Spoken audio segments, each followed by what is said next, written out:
Joel Embiid has been setting a lot of screens for USA basketball. Should Embiid sacrifice his game this upcoming season for the 76ers?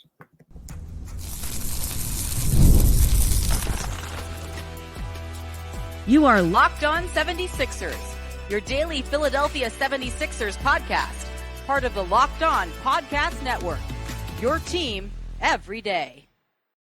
Thank you for making Locked On 76ers your first listen every day. We are free and available wherever you get your podcasts and on YouTube, part of the Locked On Podcast Network, your team every day. Today's episode is brought to you by FanDuel. Make every moment more. As the playoffs wind down, the sports stop sporting like we want them to. But this summer, FanDuel is hooking up all customers with a boost or a bonus daily. That's right. There's something for everyone, every day, all summer long. Visit FanDuel.com to get started. Hello, my name is Keith Pompey, and this is my right-hand man, John Mitchell. We are the co-hosts of Locked On 76ers. Got a lot to talk to y'all about today. A, should Joel Embiid sacrifice his game? B, what's the realistic expectation for Paul George? But I can't go without saying what's up to my man, Mitch. What's going on, brother? Keith, I'm good, man. I'm good. Why not great? Because I'm not Keith Pompey. When I become Keith Pompey, I'll be great.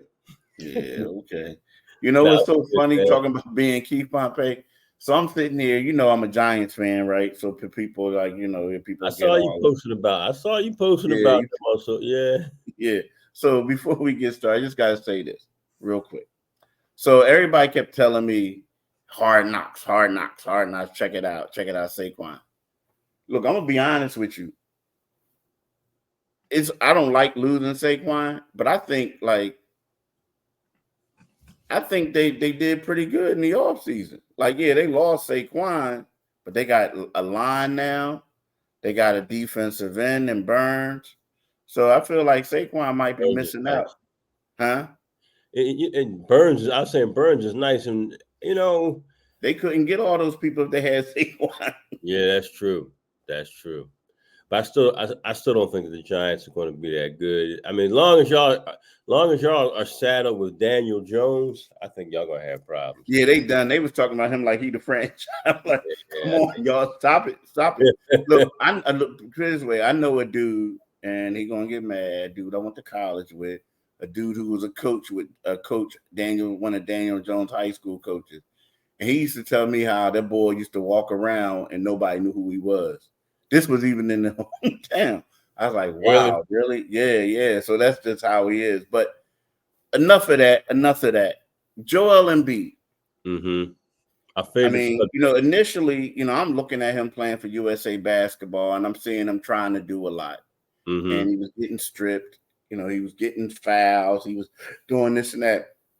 And I'm watching that game yesterday, and I'm seeing his body, his presence, talking about how big he is.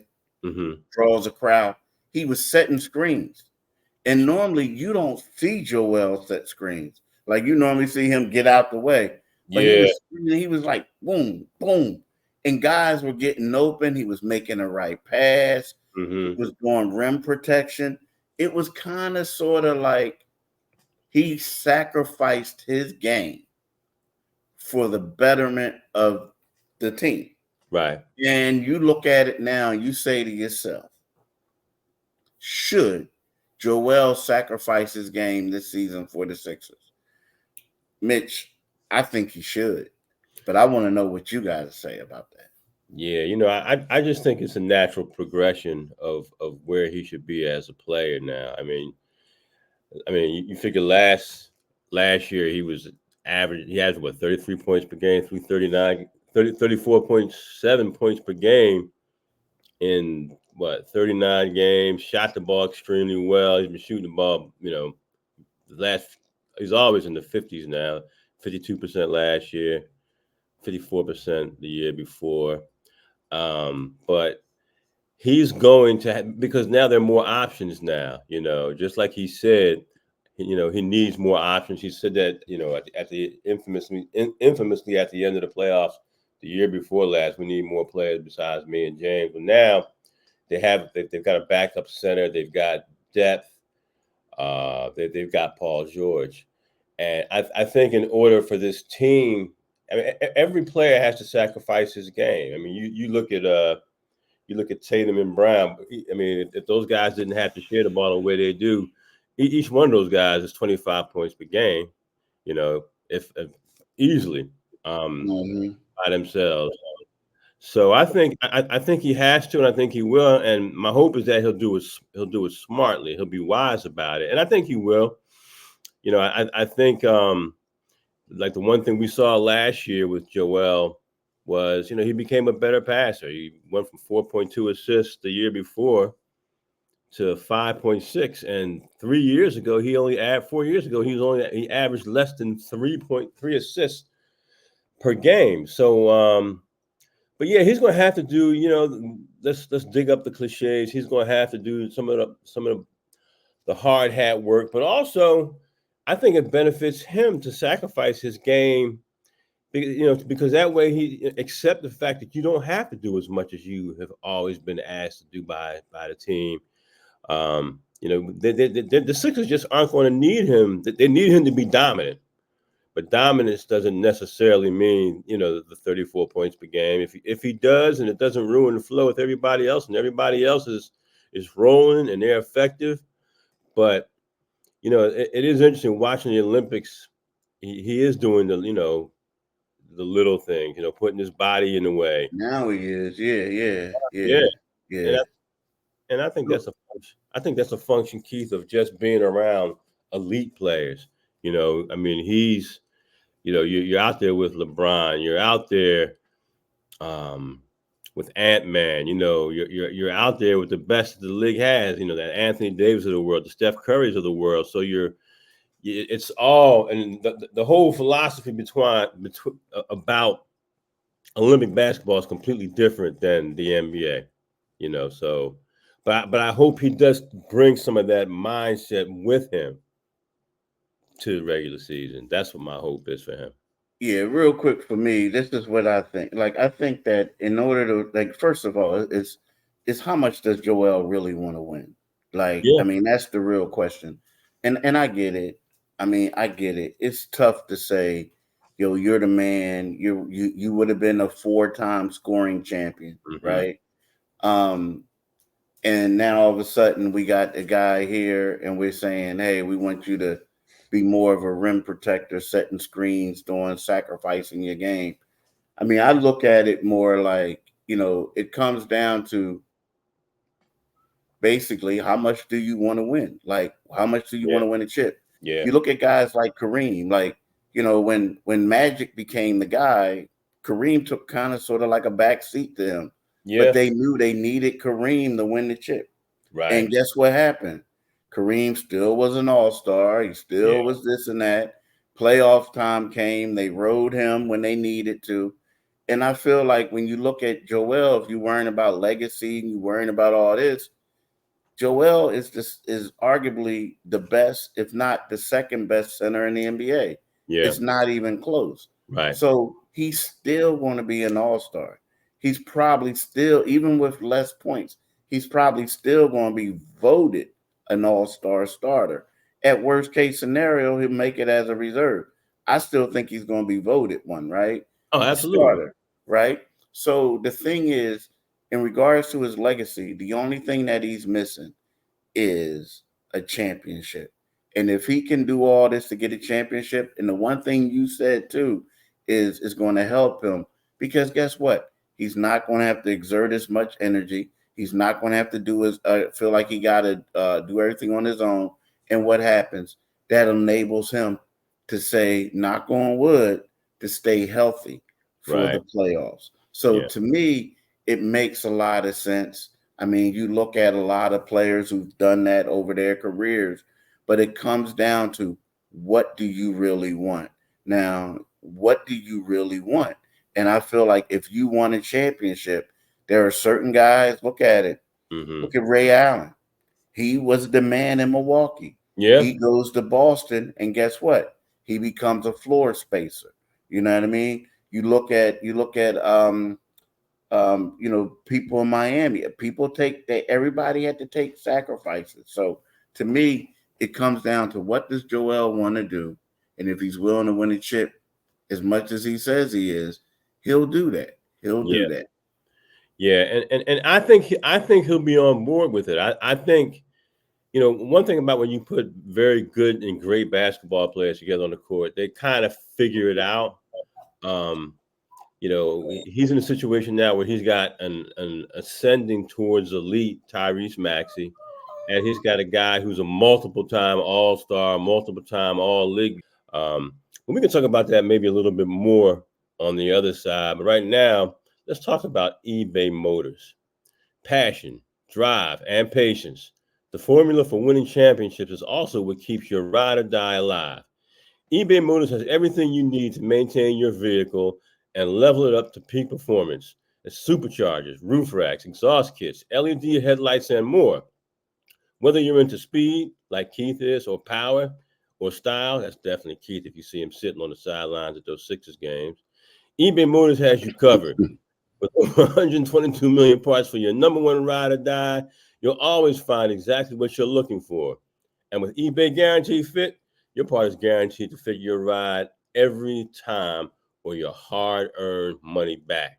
Because with eBay Motors, you're burning rubber and not cash.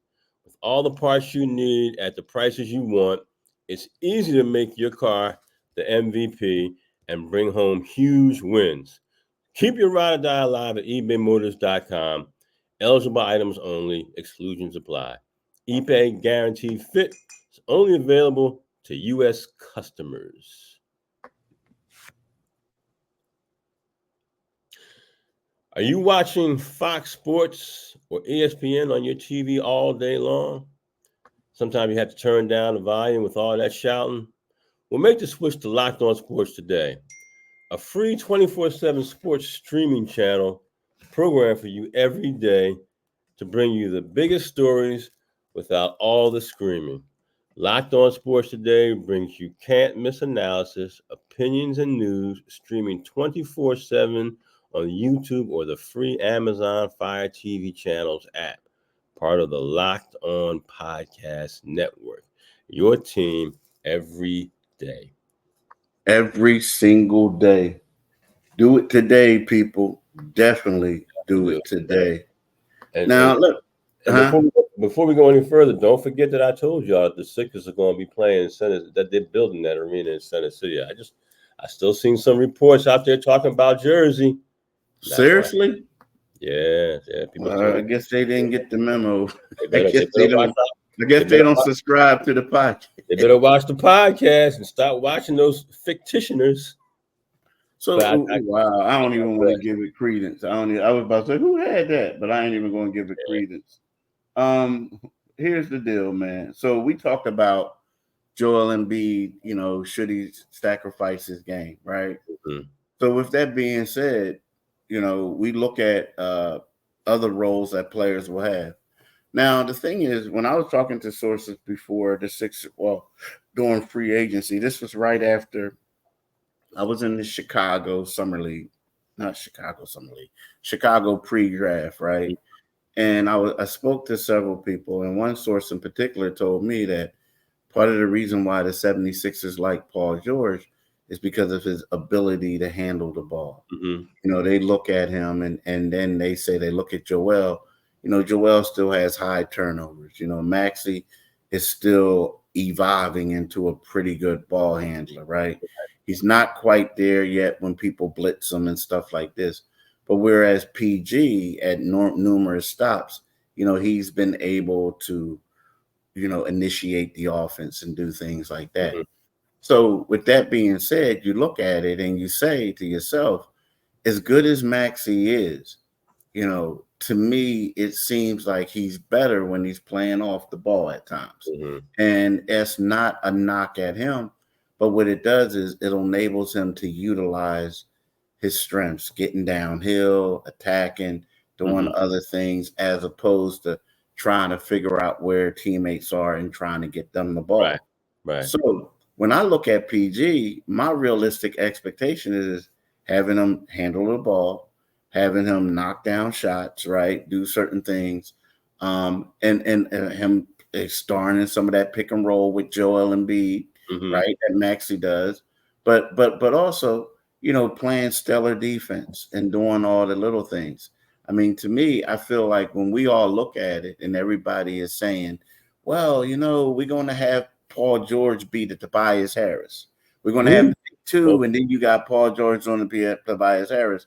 To me, that's a waste. What I mean? Like, it was actually a waste if you want to be real with Tobias Harris because he was being underutilized. But I feel like right now, if Paul George is a really good initiator of offense, you got to have the ball in his hands at least part of the time.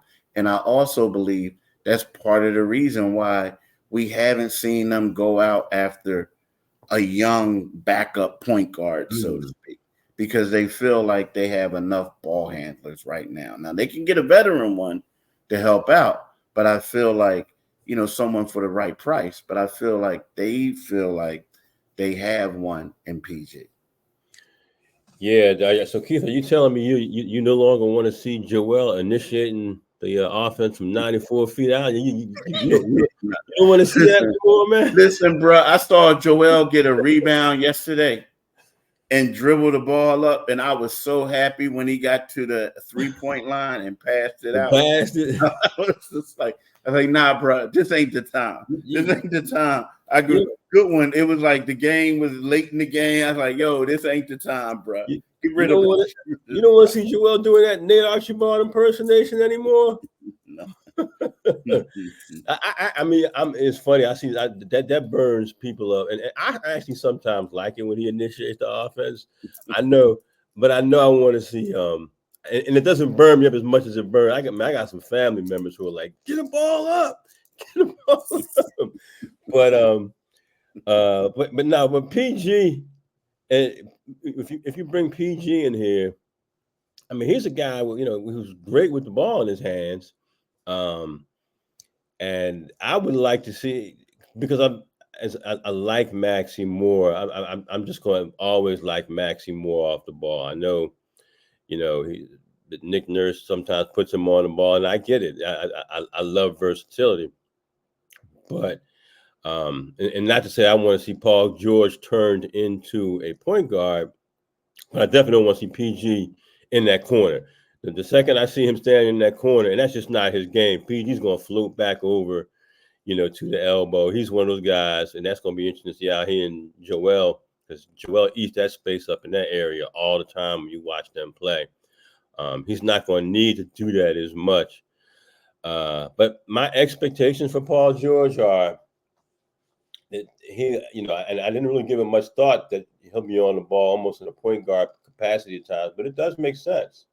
Does make sense, Kyle Lowry, you'll see him a lot on the ball, obviously when he's out there. But yeah, PG is, I mean, at 34, his game was not in decline last year at all. I mean, he shot the ball very well from the floor.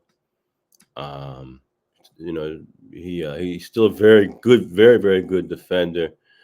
But offensively, it's going to be interesting. That's where they're going to have a lot of adjustments.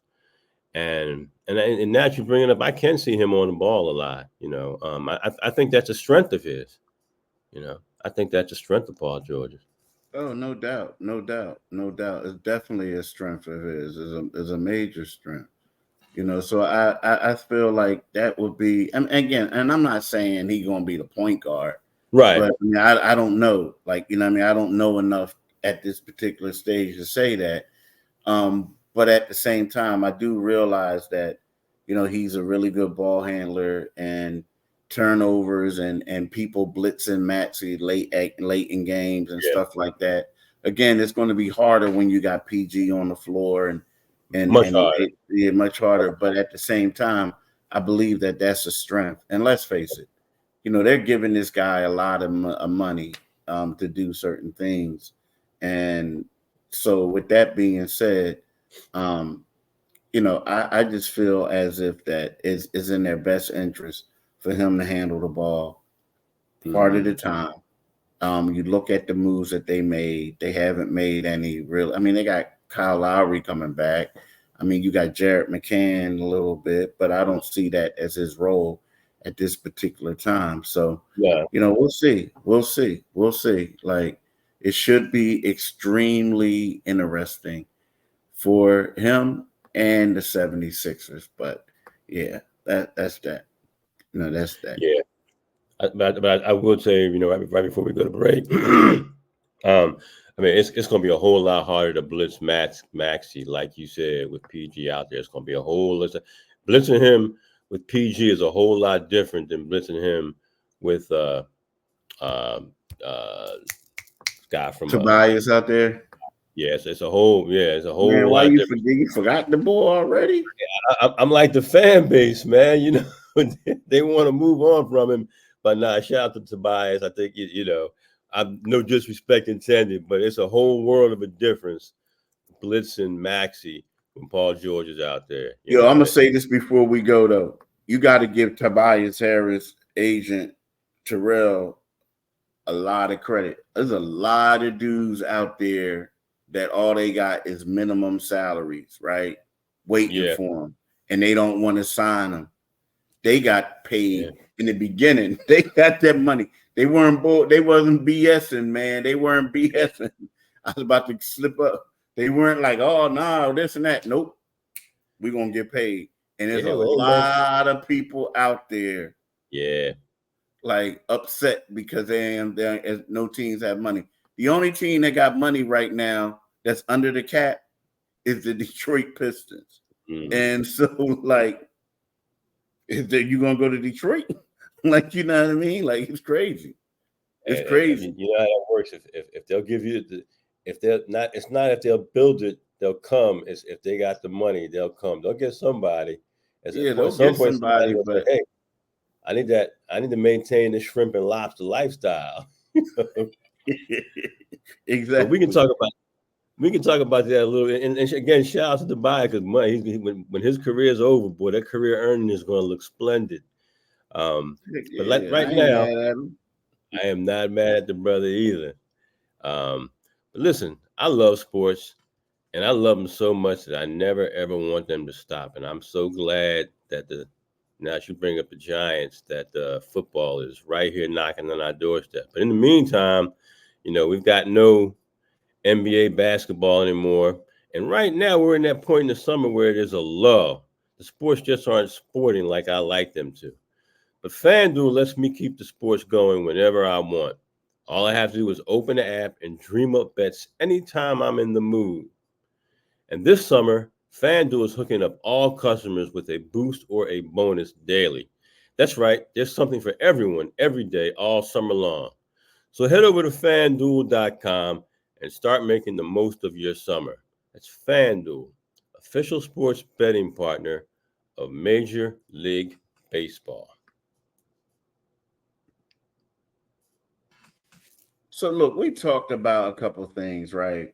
So the one thing is we talked about, we looked at the Sixers roster, and yesterday we talked about how they, signed Jeff Doughton to a two-way, right? Mm-hmm. So the Sixers, they have, of course, you could go up to 19 guys that you bring in for training camp, whatnot. So they got a couple regular spots still available. Mm-hmm. But the thing is, they can only give people minimum. So, Marcus Morris is one of those guys that they can still sign, right? And he can help with the forward depth. A guy that I think that I would not be shocked to see who comes here is Reggie Jackson. And I get it. Some people are like, well, why do they need Reggie Jackson? I mean, I just feel like, he's a guy who's a friend of Paul George. And I feel like sometimes, you want to – Reggie Jackson won the championship where you have Kyle who won a championship. Mm-hmm. And sometimes you want these type of guys in your locker room. And it's funny. He's playing right now for the Hornets, but everybody's just waiting and seeing for waiting to see the Hornets basically waive him or buy him out. Right. So he's 33 years old. So he's younger than some of he's 34 now, but he's younger than about the same age as Paul George and them. But at the same time, here's a guy who averaged 12.6 points for his career. He averaged 4.2 assists over his career. Last season, coming off the bench, being a part-time starter for Denver, he averaged 10.2 points and 3.8 assists, right? Mm-hmm. He's been in the NBA for 13 years. Yeah. I think that he could be a guy who can add some depth to the roster. Now, as far as three-point shooting, how is he?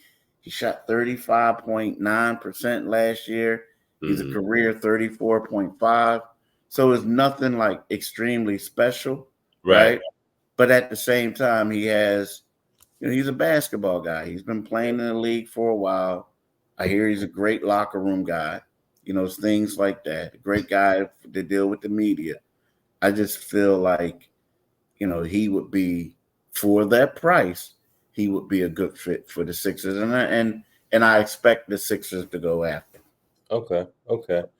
Yeah, when you get to the point where the Sixers are, you're at the end of what is definitely considered a successful free agency period. And you built a roster that, let's be quite honest, when those publications come out and when people are doing their predictions, you're going to see people who are picking them in the Eastern Conference Finals. You're going to see people say, it's very hard to repeat in the NBA. And you need, as champions, I say that in reference to Boston. And that being said, a guy like a Reggie Jackson, you want a guy who knows what it takes to win. He's not necessarily going to give you specifically a great ball. He's not going to come in and be a dominant. You're not going to be like, wow, did you see the way he played? But there will be some nights when you do look at him and say, the way we looked at Campaign last year, when he has his moments, a guy who's playing and who's giving you something on a night when maybe you don't expect it to come from him. And as you fill out your roster with minimum contracts, that's kind of what you're left with. You're not left with the filet mignon. You're left with the hamburger. Sometimes that hamburger tastes pretty good. You mix it up right, put the right ingredients on it, the hamburger doesn't taste too bad. So, guy like Reggie Jackson falls in that category. If you're going to bring some guys in, you prefer to bring in a good locker room presence, maturity. These aren't long-term situations, so I'm okay with that. If Reggie Jackson is the guy, again, there's just not a whole lot out there. They do obviously still need a 4, and Morris would be a great fit. It's kind of, and we saw him playing last year. We know he's better than a minimum contract guy, but when you're out there at this time of the year. Yeah. And Markel Fultz is another guy who's out there, but I don't see that. I don't, you know what I mean? I don't he's going to want more than that. And then would he really want to come back to Philadelphia after the way it was? You know what I mean? Simmons said he would come back for the minimum to play the 4. I mean, but don't they have to buy him out though? Mm-hmm. Or they got to make a trade with Ben? Mm-hmm. Yeah, you know what I mean? So we really that's the problem. What I mean? Problem. And then Ben is making some money too. That's let me see. You look at Ben Simmons. So Ben making that Rick Ross money, man. Huh? He making that Rick Ross money. Yeah, he getting paid. This is what the last year of his deal. Yeah, he becomes 30-something. Yeah, his annual salary is 35.4 million. Wow. Of course he would want to come back. Wow. Of course. No, you can't do that. Not right now. I don't think so. He making 40 million this year. He gonna make 40.3 million. I hope he's not a sideline model this year. That's crazy. I mean, I'm not mad at him, but he's making 40 million. To be 40.3 mil. To be a sideline model. Wow. Wow. I mean, you know what? If we're going to be real, if it wasn't for the injuries, he would be all right. Yeah, he would. But, you know what I mean? If it wasn't for the injuries, he would be all right. But, man, that's crazy. That's crazy. And this funny part is he lost money because remember that one season where he didn't want to play? Yeah. So he got 11.1 mil that year. He passed on about 20. It was about 20. Man. Yeah, so that was crazy. So he was making 30.5 the year before that. Then the next year he ended up with 11.1 after all that. So, I mean, we'll see. We'll see how it is. I mean, it's a lot going on, but it's crazy. But hey, y'all, let me talk to y'all about Locked On. Locked On has launched the first ever national sports 24/7 streaming channel on YouTube, and now it's also available on Amazon Fire TV in the free Fire TV channel app. Locked On Sports Today is here for you 24/7, covering the top sports stories of the day with the local experts of Locked On Plus, our national shows covering every league. Find Locked On Sports Today, now available on the free Fire TV channels app. So for my man Mitch, Steve, I want to say thanks for listening, and we hope that y'all have a blessed day and continue to have a blessed week. Peace.